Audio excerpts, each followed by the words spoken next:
kill you.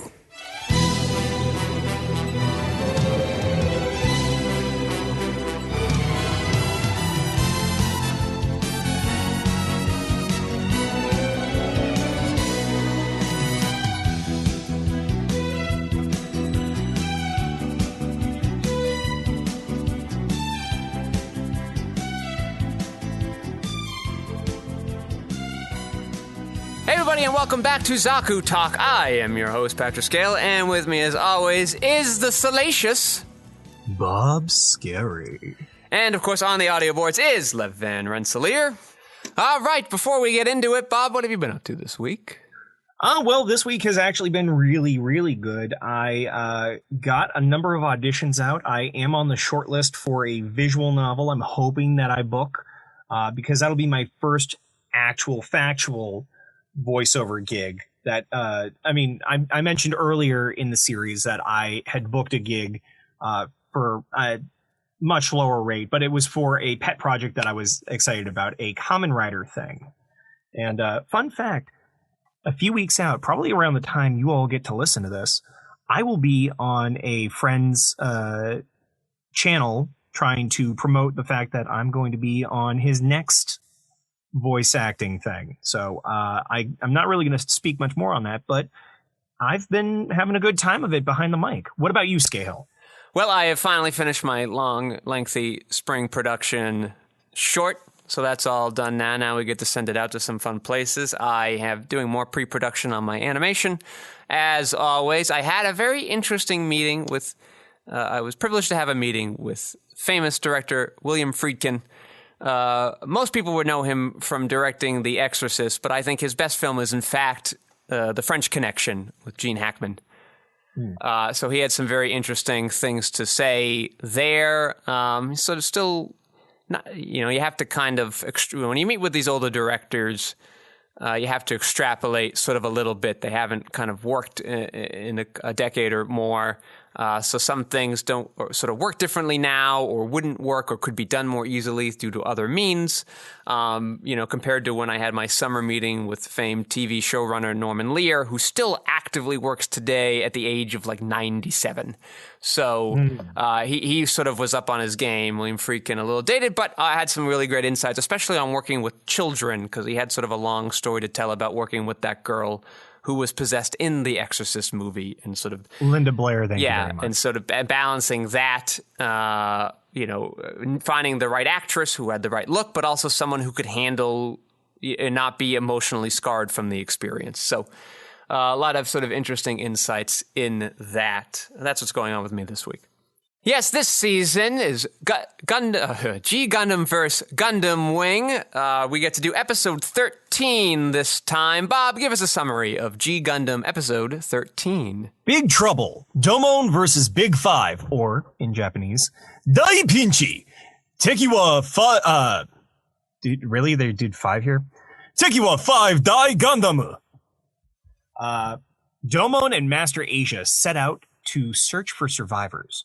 Master leaves Domon alone, and Domon is attacked by Chibity Crockett, Argo Galsky, Saisaishi, and George Descent, who appear to now serve the Devil Gundam. Meanwhile, Rain is attacked by a mysterious Gundam.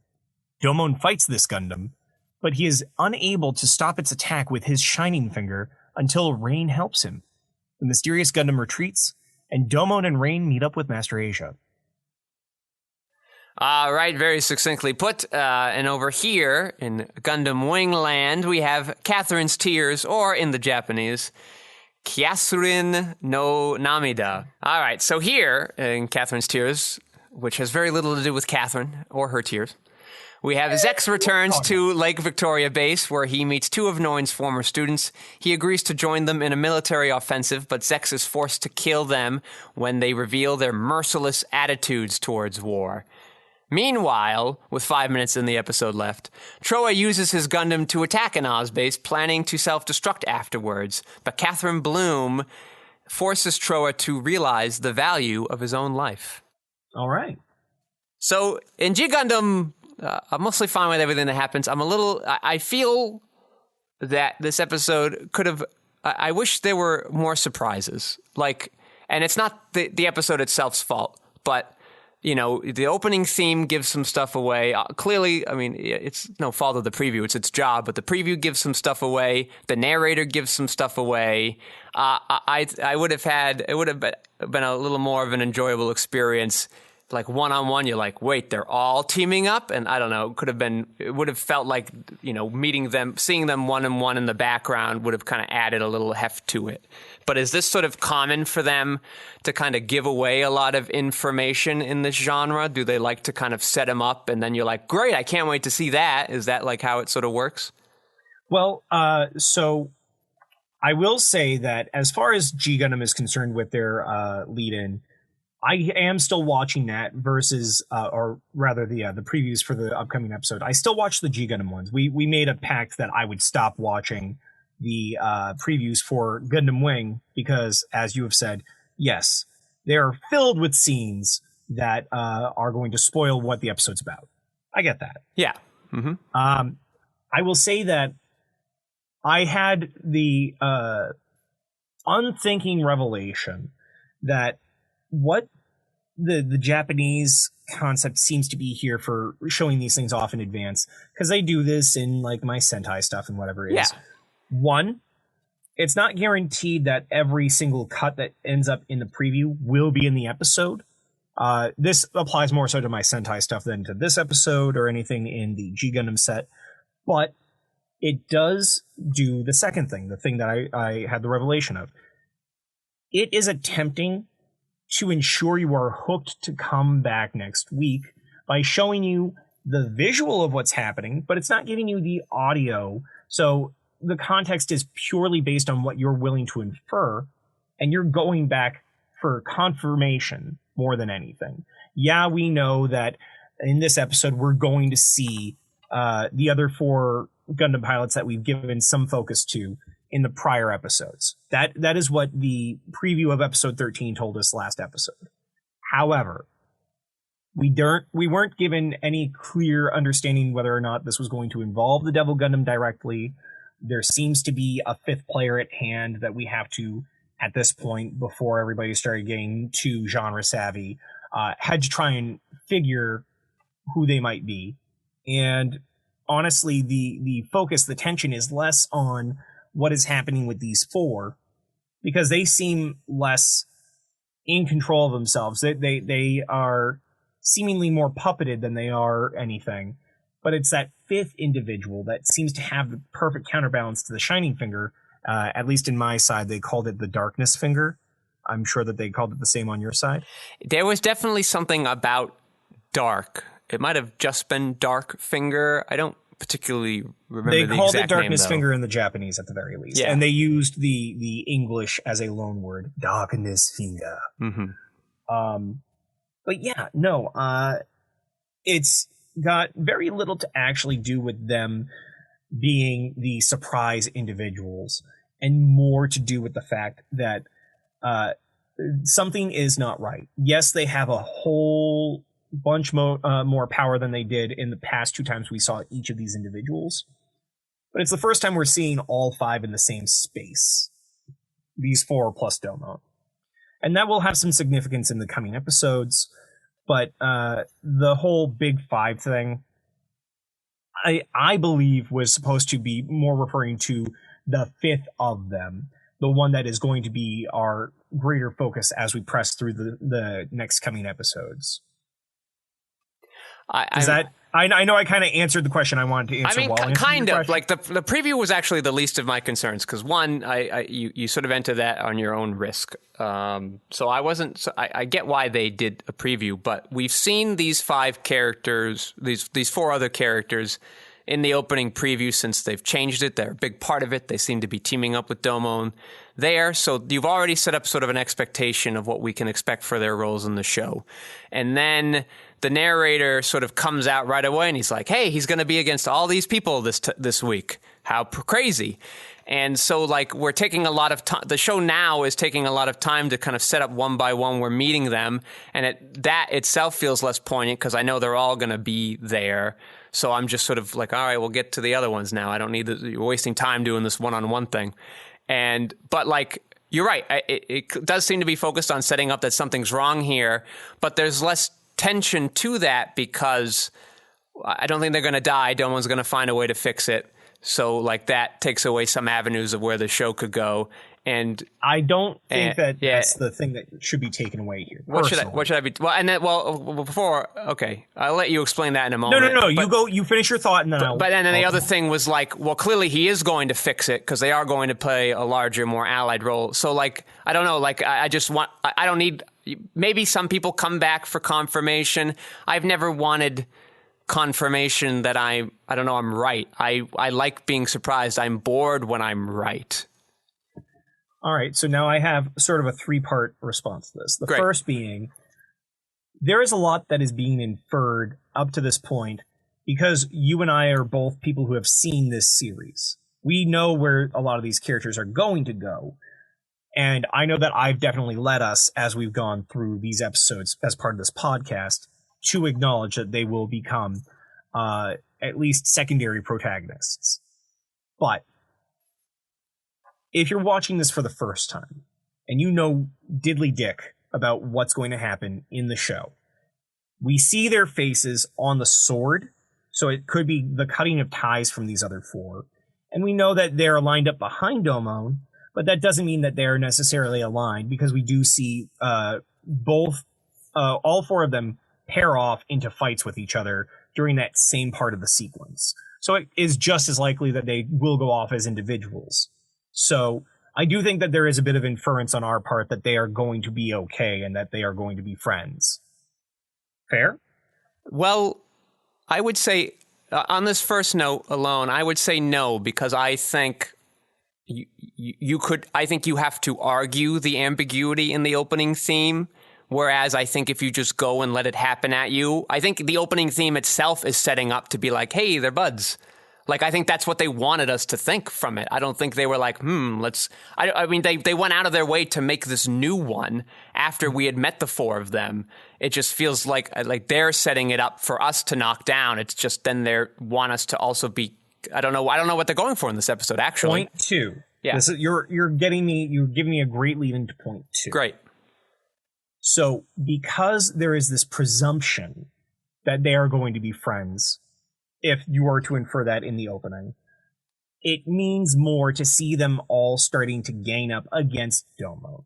The idea here is that Domon has trusted each of these individuals in the iterations of when he's met them. He has assisted them in his own right. He has developed a bond that seems to be difficult for him because he has been emotionally stunted by the trauma that he dealt with his brother, his mother, and his father. So seeing these other four people that he has put implicit trust into during the course of this journey come around and beat the ever-loving hell out of him and have somehow been tied to his brother, part of his great anguish and why he's on this journey to begin with. I believe that that is what you're supposed to be really focusing on if you're going to give any credence to the idea of them being friends. It's the idea of the dissonance of the opening to how they're acting. Yes, as we adults who study story and everything can see, of course, something is going to happen which will allow them to be free of this mentality and this darkness that is residing within them. That's a given.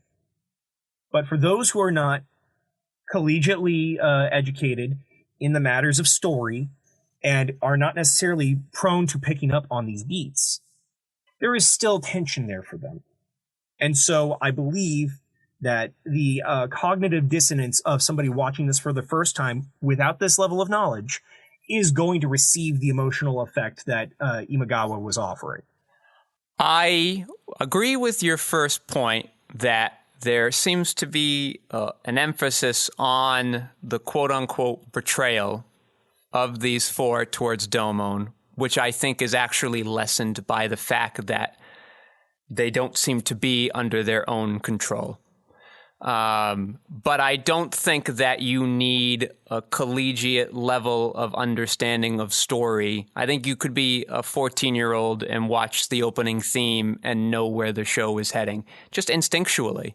So that I think would help me. But like, because I know, because the theme song seems to want us to know that they've been friends, I just feel like, yes, the betrayal is happening here, but at some point they're going to get through it. And I don't know, maybe I'm old and jaded. I just want to get through that. I'm like, yeah, you're going to get there anyway, so let's just go and do the parts that I'm not sure is going to happen. I'm going to have to agree. I think it's that you're not that old because I'm older than you, and you're jaded because you are searching for a different kind of story at this point, especially in your life.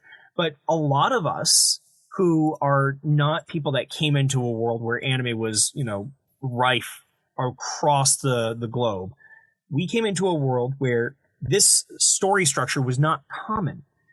So anytime you saw it, even if you had seen it even once before from a separate anime, still felt new, and you were still trying to grasp the reins of how that story was going to play out. It felt different, and honestly, in a different podcast in a different time, I might argue the fact that a part of the reason why anime exploded the way that it did was because all of these things were going against the traditional, not pilgrim, but you know the word I'm looking for. People call us prudes and stuff up here Puritans. in the Northeast. Puritans. Puritanical. Thank you. That's the word I was looking for.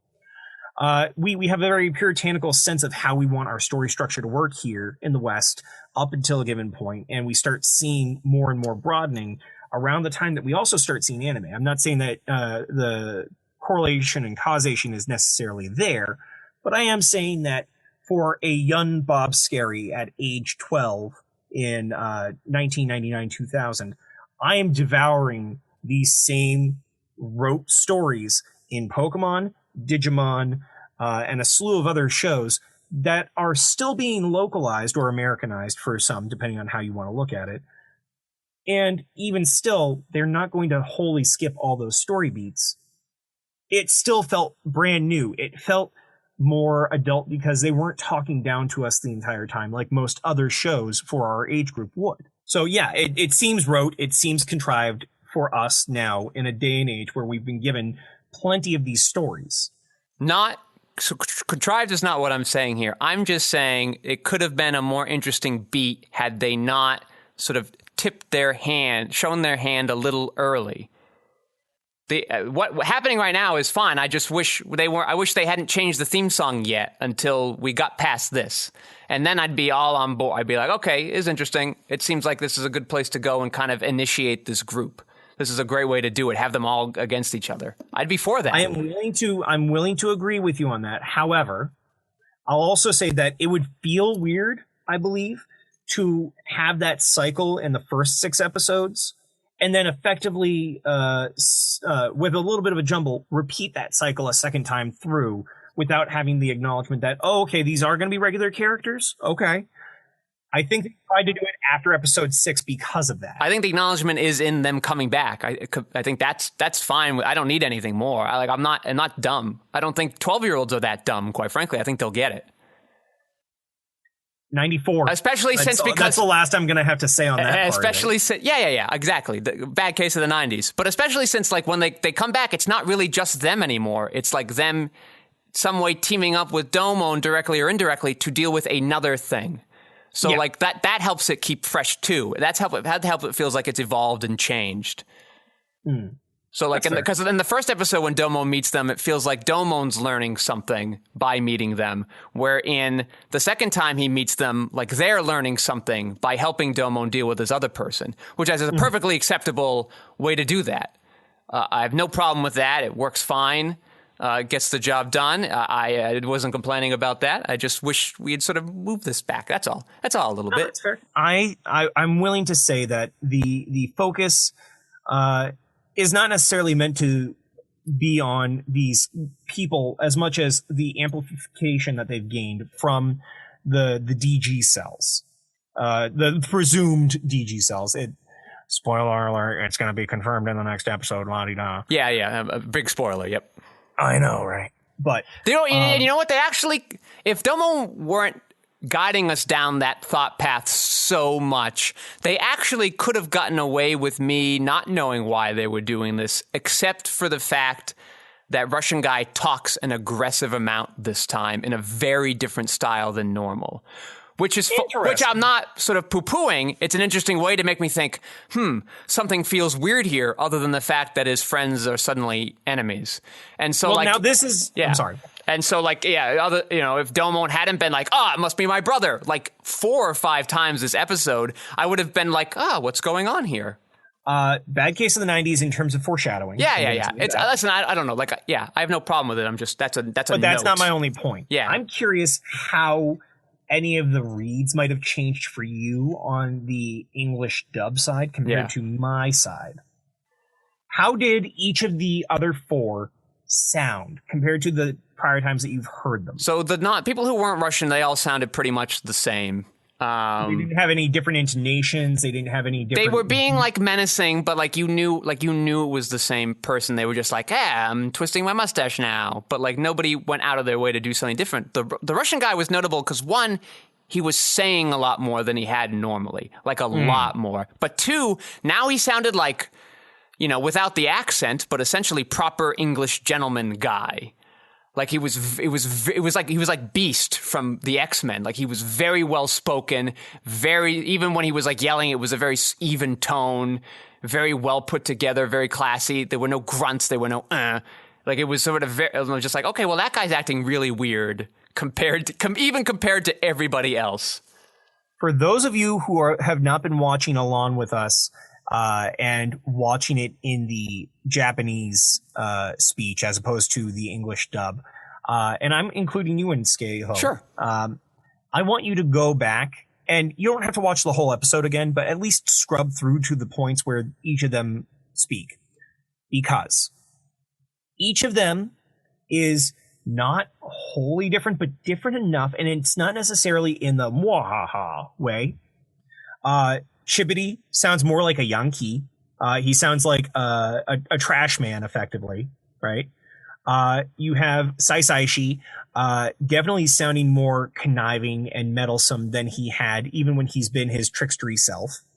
You had Argo, who, maybe said a few more words in conjunction with each other, but as far as his gentlemanly speech, unless I missed any sort of vocal patterning, he was pretty much just a greater threat than he had been when he was always the stoic type. He seemed to be more directly threatening as opposed to indirectly. And then George was more just this, not quite Jekyll and Hyde, but he went from having this nice soothing sound with the piano, and his actions are told more through the piano than through his vocal. He plays that nice tune throughout the beginning when it seems like it's an SOS, and as Domon enters the room, don't know why Domon doesn't recognize him when he's behind the but we're going to suspend our disbelief for a sec. And when he starts to speak and realizes that they've gotten their goal, that's when he starts doing the more menacing pounding of the keys, as opposed to the nice fluidity, the gentlemanly sound that we would expect from George. We now see through the actions of those key slams that there is something wrong with this proper knight that we've come to know and love for the whole 2 episodes that we've seen him.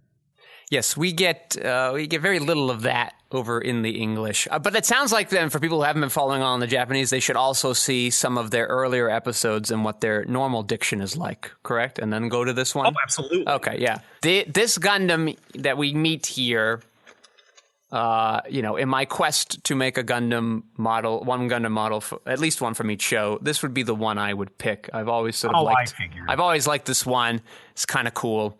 I don't know, so that's all. That's just a they haven't. Did they name it here? Am I allowed to say the name? I mean, honestly, they're going to find out next episode. I'll wait till then. That's okay. But the point is that this terrifying. Actually, this brings up a point that I wanted to bring up anyway. This terrifying Gundam that seems to have these ill-proportioned body parts that help to create this sense of darkness about it. Its ability to fly with these terrifying cape-like wings and these large horns, you could look at as some sort of other type of devil, which is why we're inferring that it's some sort of disciple of the Devil Gundam. But you might also look at it as some sort of a dark angel, because as you see it in one of the close-ups that Domon first looks at it in, you see those tear lines that I've told you about before in a lot of Ishinomori stories. Yeah. Quick sidebar for all of you out there that aren't my toku fiends.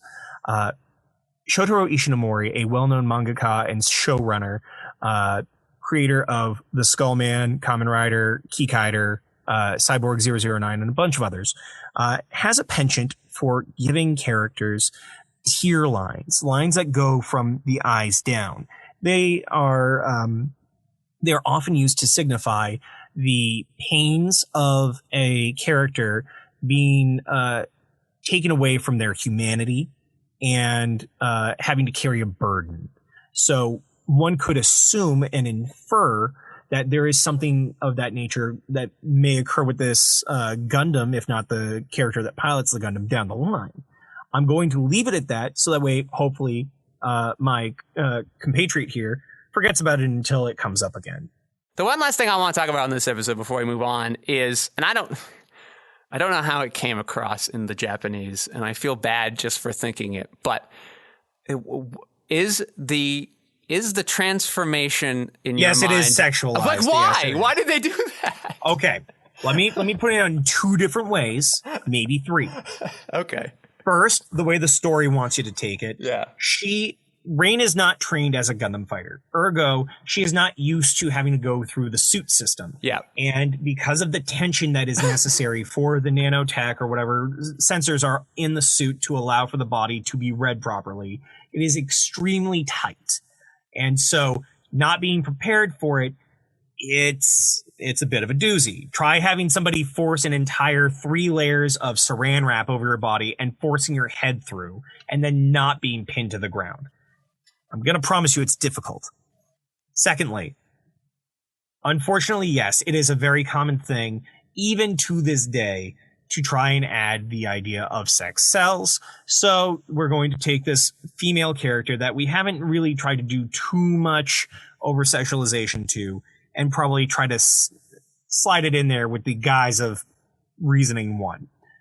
Reasoning 3, especially up to this point, Japan had a very male-centric mindset that women were always considered to be a secondary citizen in all rights in their minds.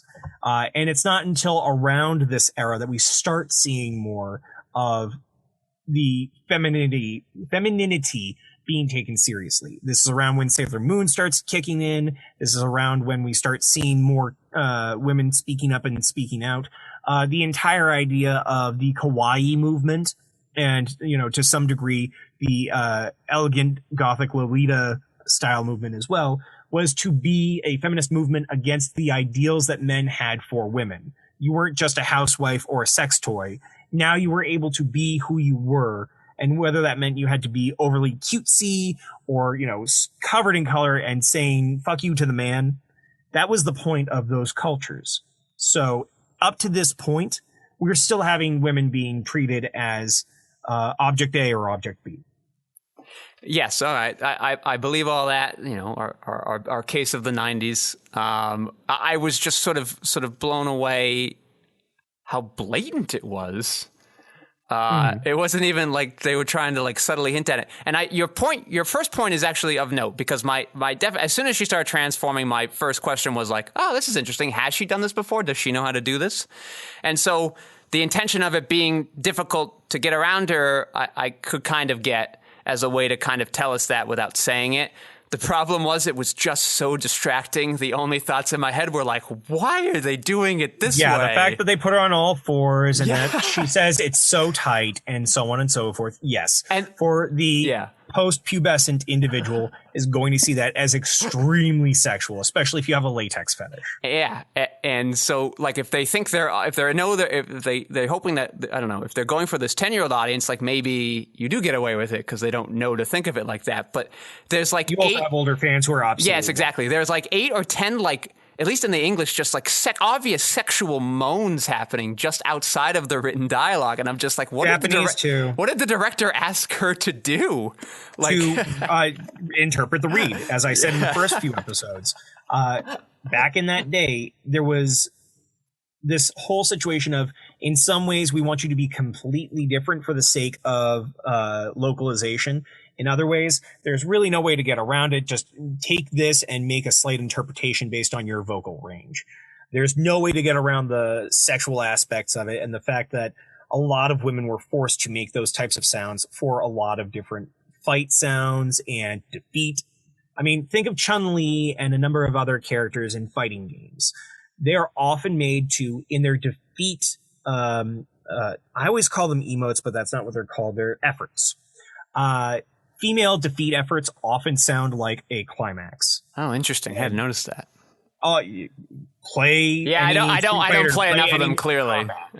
It's really, it's very much there. And it's because for a long time, just because of the way marketing ended up happening, I saw this in a thing about video games. It was a documentary of some kind. The marketing around video games, especially in the United States, was aimed towards boys only because of the way that Toys R Us and other stores used to do the boys only, girls only toy sections. Yeah. Mm-hmm. Had there been more of a reason to make it just a general computer system and not a boy's toy, we might have seen more software that didn't focus on the male gaze and the male perspective. That all makes sense. I will say, I'm sorry. That's all. I agree with you. Mm-hmm. Now on to Gundam Wing, a show named after Catherine, but mostly about Zex. Yes. Although I want to pull back because you did make that half joke at the beginning of your description. Yeah. I do think that while the bulk of the story does focus on Zex and those two Snidely whiplashes that I can't wait to tear into. Yeah, I agree. Mm-hmm. I do think that the story does hinge on that very brief moment, but it does rely on Catherine's tears to stop Troa from trying to do what he believes is correct, especially with this apparent self-inflicted suicidal desire. So without Catherine being there would be no way to have stopped Troa from doing what he was going to do. It is due to the fact that she was willing to call him on his bullshit, tell him the fact of what happens after someone commits suicide or allows themselves to die. What happens is a lot of people are left behind in the wake of it, and that can be a greater damaging wave. That she is trying to do a light confession without having to take away from the severity of his actions is also important. And the fact that she is willing to let him go away to ruminate on these things is more powerful than if she forced him to stay to work things out. I agree. I have no problem with it. I just find it amusing that an episode called Catherine's Tears is really spends more time with Zex and two people we meet for one half of an episode. That's all. So it's just an amusing thing. And I forget about it each time too, like how much I have to wait to get to the actual Catherine section of the episode. And it's an episode that you could do a little more with. I think you could spend less time of Troa having seemingly already made up his decision, even starting back to last episode and giving us the David Caruso one-liners, and more of like him, just seeing him prepare for it and sort of the coldness of it, and seeing more of him and Catherine interacting and him like starting to brush her off to make her a little more worried. So I don't know. I would have liked more of that just because I like those quieter moments, and it would have been nice to see. But I think you do need the Catherine's tears. There is some good backstory here I will now give you, Bob. Oh, please. Troa is in fact from Europe. And as his family was escaping in like a little covered wagon kind of thing from, an alliance battle that was taking over the region at the time, he is actually, they hit like a bump during a storm as a Leo was chasing them down, and like he as a little baby falls out of this carriage.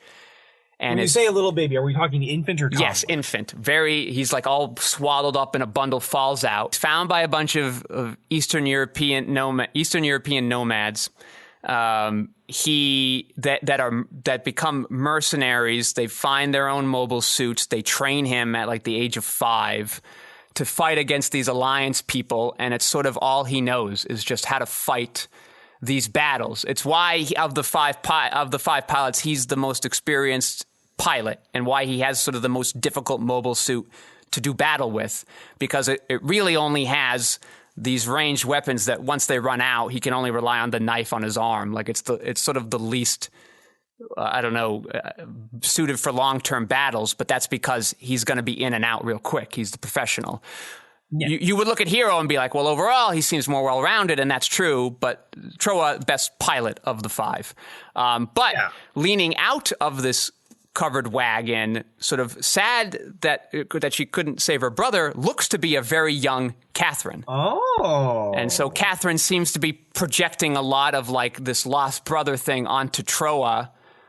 It will never get revealed in the show if that connection is actually true. It never gets acknowledged in the movie either. A little bit of his background with these mercenary people and sort of piloting these suits at a very young, tiny age. But that's sort of, it there. And his original name was called Triton Bloom. So. Oh, well, that's very interesting. Yes. So you're right. So Catherine needs to come in and kind of put the humanity back in him that he lost by being separated from this family and from that loving community and being forced to just fight a lot of battles for all of his life. And so, and then Hero has to come in and be like, hey, it's okay to be human. All right. That's the whole point of what we're doing. That's why we fight. Is that the wording that they use in English? The wording he says is, he says, you would have still done it, though. That girl's teal stopped me, but you would have done it. It's why I admire you. And he says, listen, I'll tell you one more time. The only way to live a good life is to follow your heart. That's how he says it. Interesting, because in the subtitling, I get to act on your emotions. It's a minor difference. Yeah. But I wonder how much of that is an idiom-based thing for the sake of English listeners. You know, to follow your heart is very much an English-speaking idiom, right? Yeah, mm-hmm. Right? I would think so. To act on your emotions is a more accurate way to describe what I think Hero means. He's not saying that anything on the more esoteric, easily consumed. Follow your heart. It's. You act on your emotions. If you are filled with rage, act on that rage. If you are filled with desperation, well, there's the button.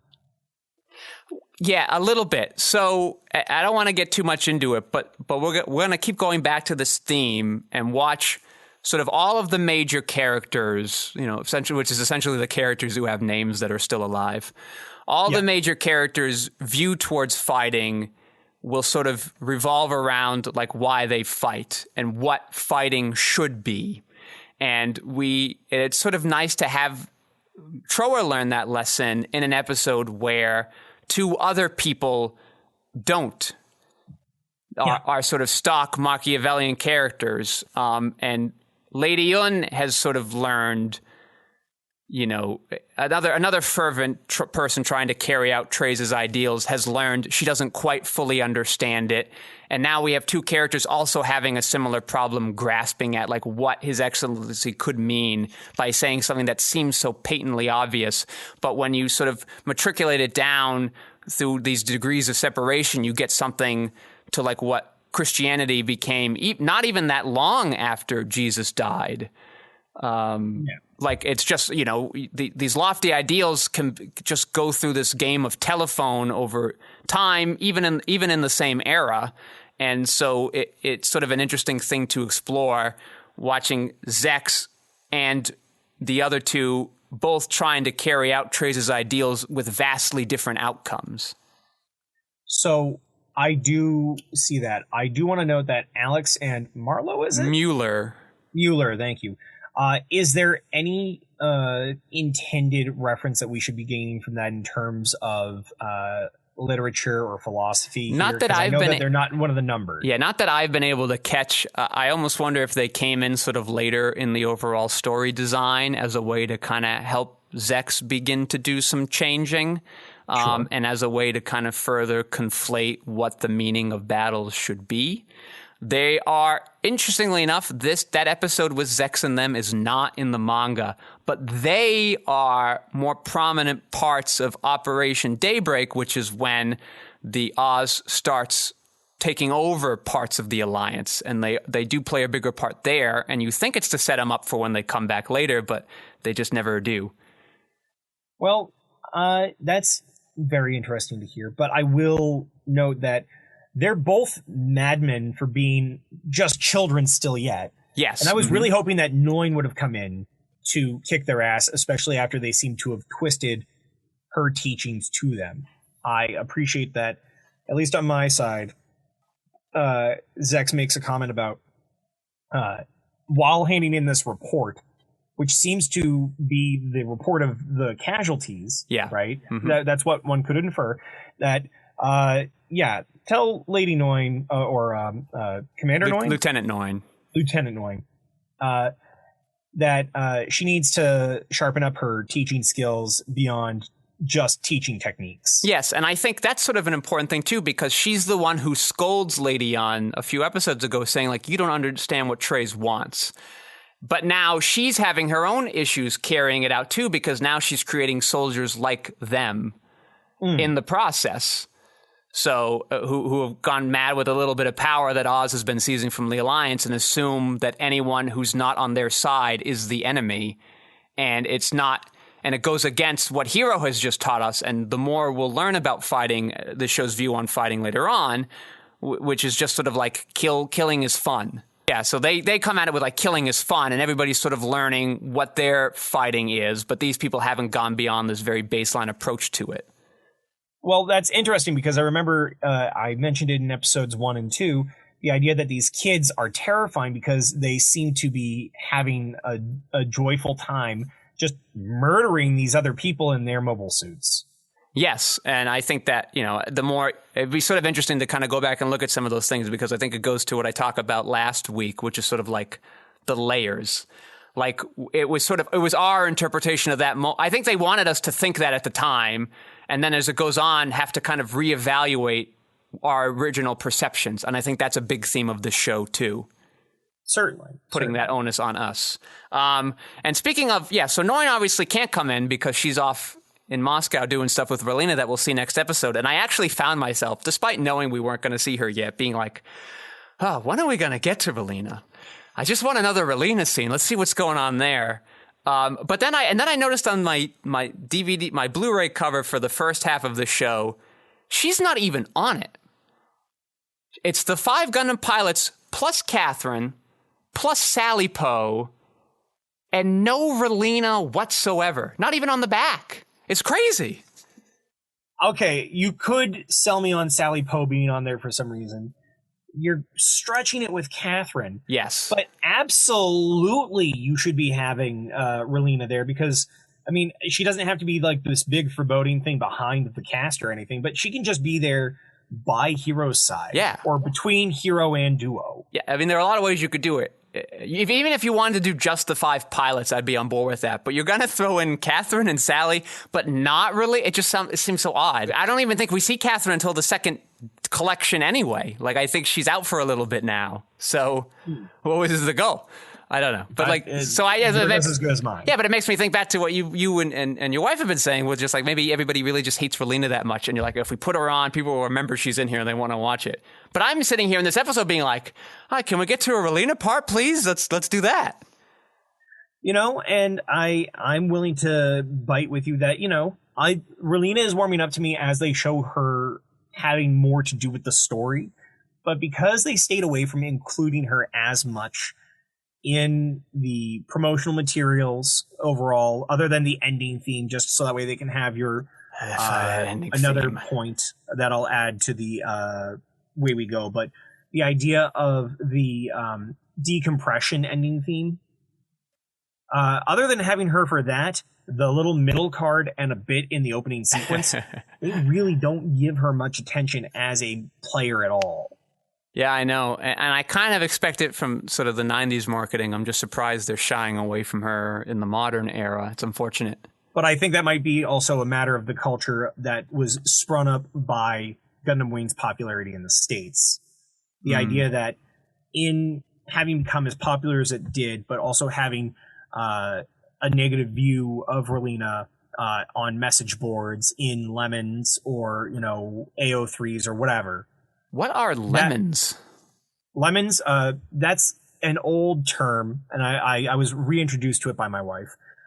Lemons were what you would call a fanfic that was generally, as you called me earlier, salacious, or often sexual in nature. Oh, I see. Okay. You would do a lemon, and you would do person with a X called cross, other person. So you would do, in the case of a lemon from Gundam Wing, you'd give a title, lemon, hero, cross, duo, and then you'd write a scene about the two of them having tension. It might be as simple as a slow burn thing where they're at a cafe and they're just, talking over coffee and maybe hinting at potential things that would happen outside the coffee house. Yeah. Or you could just have one topping the other. Okay. Sounds good. That's just the way a lot of horny teenagers would use the internet back in the late 90s and early 2000s. I guarantee you, if you go to Gaia Online and you dug deep into the message boards, you'd find a lot of role-playing threads where people did the exact same thing. I don't know what that website is, but it sounds scary. I think I will avoid it. Yeah, okay, you can. It's in ruins now, but it used to be the premier place where people would go and talk about anime. For sexy fan fiction. A little fiction. avatar, you played mini games. This is pre-Facebook having the dominion over shitty mini games. Okay. All right. Sounds fun. But they had a whole economy fallout. Red Bard on YouTube does a great video about the rise and fall of Gaia Online. All right. Do you have any other thoughts here on Gundam Wing? To get back to it, Alex and Mueller are just the fucking worst, and I wanted to punch them every second they were on screen. Yeah. And I'm just so glad that they got their comeuppance in one episode, and I didn't have to hate them as much as I love to hate Lady Un, which, on a completely separate note, I had multiple people on my Twitter saying that they wished that they could have somebody like Lady Un step on their throats with a stiletto and say "shine" to them in a disinterested tone. Your Twitter feed is very unusual, Bob. That's most nerds. I see. A lot of them like the idea of a dominant and disinterested woman. I wonder if that was sort of what they were going for. Man. All right. Interesting. We can go away from Wing now. I think Alex and Mueller, definitely sort of the stopgap thing. They do feel like sort of a last minute.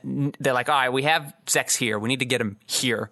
How do we? And then they found this story there, and that was a way to just make it happen quick. It's a great anti-hero story.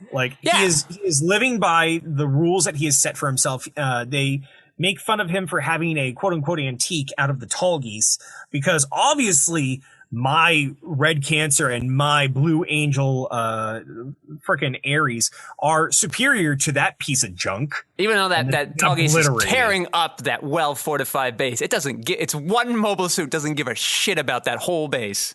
And what's worse than that is that they put the Tallgeese ahead of them, hoping that they could send all the fire. And as soon as the surrender came through because of the Tallgeese, they were like, oh yeah, no, we're not afraid of anything anymore. Just kill everything. Yeah, it's actually an interesting note that when they came to him, they wanted him as like their equal, but he decided to be their subordinate. And like once that happens, like all respect for him, like the power went straight to their heads, and they're like, great, let's use him as a tool. And like that is sort of an important note too. Oh, of course. Of like their misinterpretation of like what war is, what soldiers are. And sort of what these battles are for. So that's something that we should come back to as well. But yeah, that Tallgeese isn't even fully overclocked yet. Like they've still put limiters on it because they're afraid Zex is going to kill himself.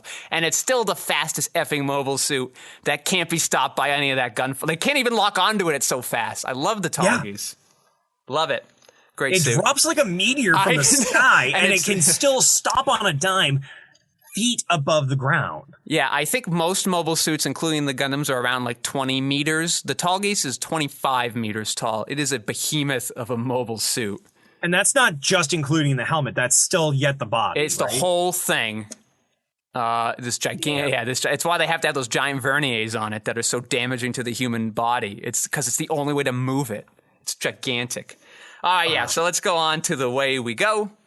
Did you remember what came to your mind this week, Bobo?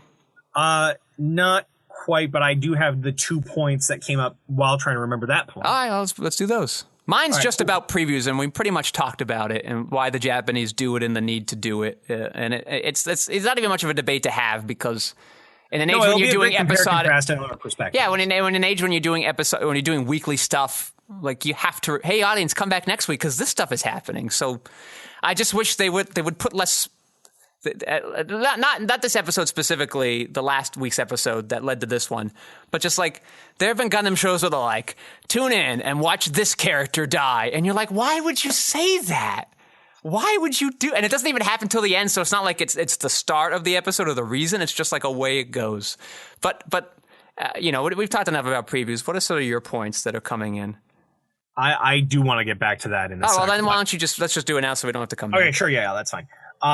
So I wonder how much of that is, again, a misinterpretation or a bad interpretation from your side with the dubbing and all that other stuff. Yeah, that could be true. Versus what the intent was with the Japanese doing it. Because from any time that I've been watching any of these previews, they're always done in a way where they're showing the video in the background and they're giving implication, but they don't outright say that somebody dies unless it's like in the title itself. Yeah. They are reluctant to say what exactly is happening. They're just telling you what appears to be occurring in the scenes that they show. Yeah, maybe one week. What's happening on the Japanese side. Maybe what is happening on the American? Maybe 1 week. I mean, pretty much what I said. Maybe 1 week I'll go and kind of flip through the English and the Japanese versions of a bunch of previews and see how they're syncing up. That could be an interesting experiment for me. And I'll do them like from different decades too to see how they've evolved over time. That could be kind of fun, actually. All right, Bob, what are your 2 points? All right, so the 2 pieces. One was one I'd thought about earlier. I'll save that one for later.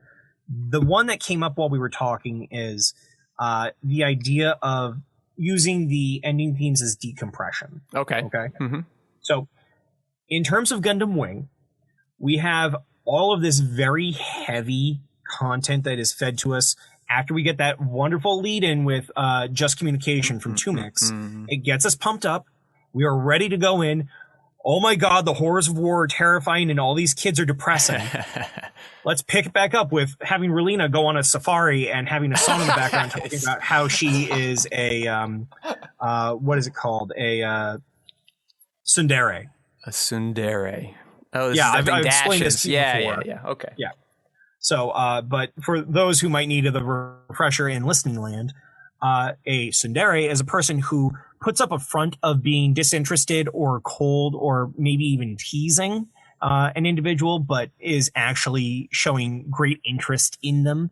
They have an admiration, if not a direct love, towards the person that they are beating down with their words and actions.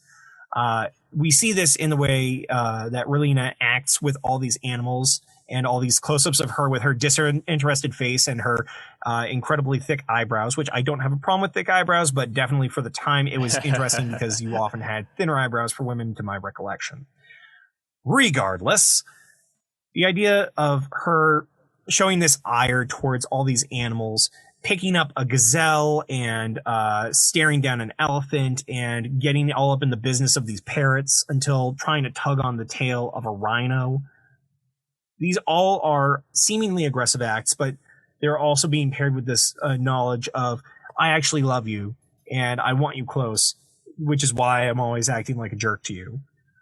It's supposed to be a fun way to get out of your heavy mindset. If you paired all this heavy content of the episode with another heavy ending theme that really took you down, it might be hard for the average person to come back next episode if they feel like they're just going to keep being emotionally drained. Okay. Conversely, with G Gundam, it's similar at first. Got to bump you up before we go into the episode. Then we have a lot of high energy action with, a fair amount of melodrama, I'm willing to admit. But then you come down from all this energy that is being put through you, all these different emotional takes you might have here, and you're having this nice fluid beat with this falling snow, with rain in the reflection here, seemingly ruminating on the thoughts of this song. And it's supposed to bring you to a more calmed and even-headed place. So that was one thing that came to mind watching both of these, and the recollection that a lot of shows do this, where if it's a high-energy show, they bring you down. If it's a low-energy or oppressive show, they try to pick you back up. Yeah, I could buy all that. That sounds good to me. All right, cool. I didn't know if you were going to have any thoughts or no, I think, I mean, there are obviously some exceptions to the rules, but I do feel most shows definitely try to go for that kind of cool down aesthetic. Yeah. Mm-hmm. The second thing was in reading the transcription of the Japanese, as well as the knowledge of Japanese culture, I love some of the loan words that stuck in Japan that we don't use here in America or across the globe today in English-speaking countries. Dai pinchi is the word that was translated to big trouble. A pinch is a little word that used to be used more often to describe being stuck in some level of trouble. Yes. It is more commonly used, I believe, now in Japan as a loan word than I hear anywhere in English-speaking countries. It's used, but not to the same degree. Yeah, I would pinch say is everywhere. I would say it's definitely bordering on archaic in the next 10 years. Mm-hmm. Yeah. On top of that, you have other words like guts. All right. Guts is used an incredible amount over in Japan for the sake of that courage, that strength, that energy. They could use chikara, but having that loan word of guts has something to it because there's such a heft behind that word that doesn't necessarily come from saying something like chikara, yuki, so on and so forth, just by the way of the phonetics of Japanese. But to say guts, like there is a weight that they like to use in that word. And the only thing that I think of when I think of guts here in the States is either gore or that really awful sports show from the 90s in Nickelodeon. I don't know what that show is. Nick Guts. It used to have Mike O'Malley, and he would be like the over-the-top bombastic host that would try to rile everybody up while talking to Mo, which was short for something like Maureen. She was this English or other UK referee for the show that would talk about what stunt these kids would go through before climbing the aggro crag. I don't remember this show. It was peak 90s attempts at trying to show off extreme sports while still mostly hanging out in normal sports. Well, I just what I'm trying to get at though is I love that Japan has taken a number of words or foods or ideas that seem to be archaic in our cultures and have assimilated so well into theirs. The idea of the parfait or the pâtissier. These concepts are more common in Japan and are seen as standard there. But you don't see a pâtissier down the road in most major cities, let alone offshoot towns therein too. Parfait, other than the McDonald's parfait, is generally sold as like a high-end, super premier thing, as opposed to something that would be akin to going to the ice cream shop. Having crepes be one of the most common sweets that one can pick up when they're going around snacking in town is very different than the prestige that we try to still place upon it here in the States. If you know any place that actually does crepes, there are pop-up shops in a lot of major cities But other than that, the crepe doesn't seem to be as commonplace. Although I'm not going to lie, I have seen crepes show up at Denny's. So we'll see what happens. Denny's trying to go for a little more highbrow crowd these days, I see. Oh, no. But you get my meaning. There are a lot of these foods and words and concepts that found a home in a culture that still sees it as exotic compared to the nations that may have had it be so regular to the point that they become antiquated. Yep. Mm-hmm. It's just interesting to me. And as a sub note, I do think that that's why anime took as well as it did in the late 90s, because the exotic nature of animation coming from a completely different place, done in a different way than what most of us equated cartoons as being. If it wasn't Disney or Looney Tunes, it was Ren and Stimpy or some other type of bizarre animation. It was never taken as seriously and offered a variety of different genres and mediums to come in to the States on. It was always just goofy stuff or art pieces. It was never just a medium for people to tell any kind of story. Look at these Gundam stories, alone. Yeah, I think it sort of helped bridge this movement of like cartoons can be for adults. It's okay. Yeah. So absolutely, we're happy to have that now. It's just another way to tell a story. You don't have to put any connotation onto it. All right, Bob, are you ready to come with me over to the Nerd Corner? Why, yes, indeed. I have a fun Nerd Corner this week. It's Gundam related. Oh, please tell. About 2 years ago, they came out in theaters with a Gundam movie called Gundam Narrative, Gundam NT. It is part of the UC Next 100 project, which essentially means that they're going back to the Universal Century timeline to deal with the 100 years after the movie Char's Counterattack. They did make two properties that took place in that time period. One was a movie called Gundam F91, which was only okay, as all Gundam movies generally are. And one is called Gundam Victory, which is actually a very underrated Gundam show. I wish more people would watch it. It's sort of most in line with Tomino's original vision. But there's a lot of those shows each take place 30 years apart from each other, which then takes place 30 years apart from Char's Counterattack. So there's a lot of like, well, how did we get to these points? Like, what led there? And so back in 2014, they came out with Gundam Unicorn, which was this massive hit. Sort of is a big part of that, and Iron-Blooded Orphans is a big part of why people started getting into Gundam again, why these models are now showing up in like Newbury Comics and Barnes & Nobles and things like that. Sort of a great age. So they have now made this movie that's a direct sequel to that's meant to kick off this next 100-year project called Gundam Narrative. It's actually an okay Gundam movie. It's probably the best one they've made so far. Still has a lot of the same flaws Gundam movies do. Wish it were a little longer. They adapted it from like a 20-page short story, so you think it wouldn't be cramped at 90 minutes, but it still is. Anyway, still good, but they have Right Stuff has finally released it on Blu-ray. It actually ended up being a special edition. I wasn't even aware. So it comes with a book that has really great interviews from the voice actors, from the writer, from the director.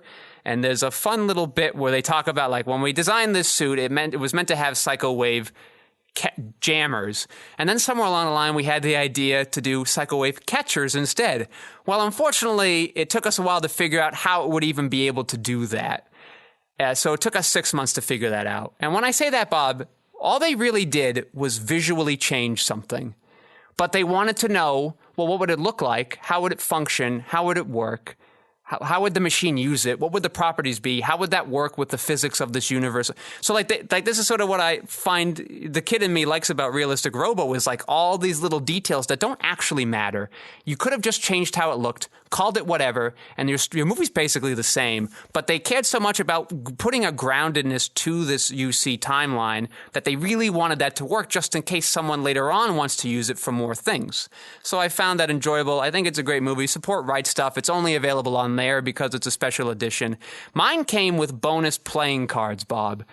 A card for the Cowboy Bebop deck building game that I didn't know existed. It looks extremely complicated. I have no idea how to play it after watching. It's the Versus system. It was meant to be a versatile system that you could take different properties and have them battle each other. Yeah, I have no idea. And I watched 2 10-minute videos each about it. I still don't know how to play this game. And another one was from like the Sailor Moon card game. And that one I actually got my favorite sailor person. I got the Sailor Pluto. She's pretty sweet. So you might go order from there. You might get some free bonus cards with it for games you may or may not own. Bobo, what do you got this week in your nerd corner?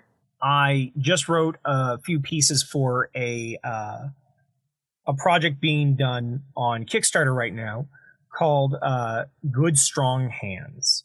It's a tabletop role-playing game. It's inspired by such hit 80s films as The Neverending Story, Legend, and The Dark Crystal. It's a really neat project. I highly recommend people go and check that out. I don't know if you're going to get to hear about it by the time the Kickstarter finishes, but you still should check out the Kickstarter. I'm sure there's going to be a backer kit. It's going to be fun if you enjoyed any of those films I just mentioned, but I aided in a sub-project called Our Reverie. Reverie is the name of the world that you would play and build within. I came up with several pieces because I just got hit with a wave of creativity that I've told you before in the past several weeks, Skeyhill, I seem to have been lacking. But I had one minor idea, and that idea led to another, and then another, and then another. I came up with a creation myth. I came up with a villain that wants to antagonize the world. I came up with a creature that is made of fingers, like that each creature called a fingerling, yes, like a potato, goes around from underneath dead roots and in knot holes to, while you sleep, bite your finger off. You don't know it because it has a venom that makes sure that you don't feel it, and then that effectively propagates another fingerling. It's terrifying. I love it. And then there was something else that I defined what humans were in the world. They have a very specific list of the races that are playable within the world at the moment. I defined humans. So, but if enough little write-ups go up, at least 40, I think, they're going to give out a fillable PDF that lets you make your own folk, is what they're calling them, as the variant races in the world. Please go over and support right now. If you're hearing this well after the fact, find out if they have a backer kit. Throw money at the project. It's going to be good. All right. I love people being productive, people being creative, just like us making this podcast. Let's give a metaphorical round of applause for Lev Van Rensselaer. And let's thank my co-host this season, Bob Skerry, for joining us. Bob, you got any plugs? I certainly do. But I'm going to go back to the doctor and make sure that my hair looks more full and less like a penile toupee. I forget what those are called.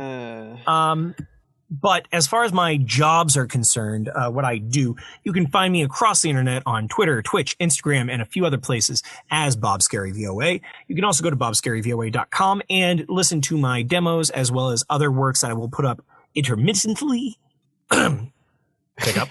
Intermittently. And then you can also find me on voices.com, Casting Call Club, and a few other places if you want to hire me. And I am your host, Patrick Scale. You can find my features, documentaries, short films, video essays, animations, behind-the-scenes footage, and so much more at quixoticunited.com, along with some sort of social media of a similar-sounding name. Thank you all for listening. Bob, tell the audience what your favorite Oak brand cherries are. Oak brand cherries? Just one beat, communication.